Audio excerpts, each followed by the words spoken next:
एक परिवार एक दिन पहले समुद्र में घूम रहा होता है, लेकिन अगली सुबह जब उनकी नींद खुलती है तो वे देखते हैं कि उनके चारों तरफ से समुद्र पूरी तरह गायब हो चुका है। जहां तक नजर जाती है वहां सिर्फ सूखी जमीन और सन्नाटा दिखाई देता है।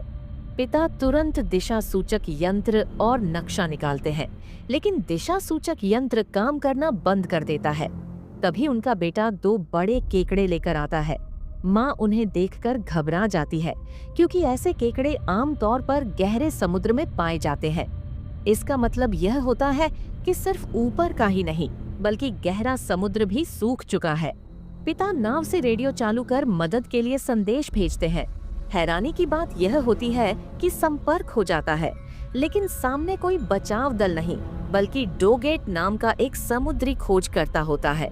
वह बताता है कि वह भी सूखे समुद्र के बीच फंसा हुआ है।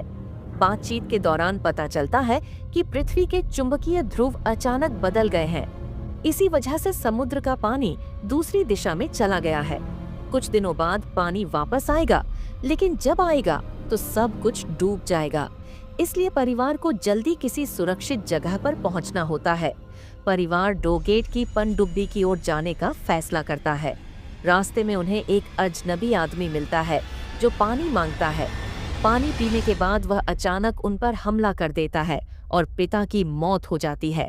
माँ अपने दोनों बच्चों के साथ किसी तरह वहां से भाग निकलती है। वह आदमी लगातार उनका पीछा करता रहता है। भूख, प्यास और डर के कारण बच्चे कमजोर होने लगते हैं।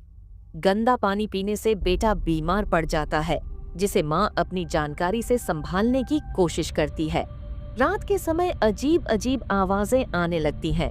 तभी बड़े बड़े खतरनाक केकड़े झुंड में उनकी ओर बढ़ते हैं।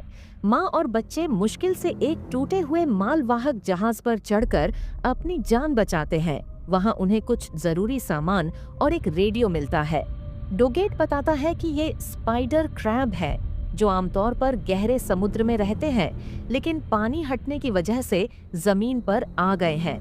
आखिरी हिम्मत जुटाकर माँ और बच्चे पनडुब्बी तक पहुँचते हैं, लेकिन तब तक डोगेट बहुत ज्यादा घायल हो चुका होता है और उसकी जान नहीं बच पाती। माँ बच्चों के साथ पनडुब्बी के अंदर चली जाती है। इसी बीच समुद्र का पानी अचानक वापस आ जाता है और भयानक तूफान के साथ पनडुब्बी को बहा ले जाता है। जब माँ को होश आता है तो वह देखती है कि वे लोग वापस जमीन पर पहुंच चुके हैं, लेकिन पूरा शहर बर्बाद हो चुका होता है। माँ अपने दोनों बच्चों को गले लगाती है और समझ जाती है कि असली संघर्ष अब शुरू होने वाला है।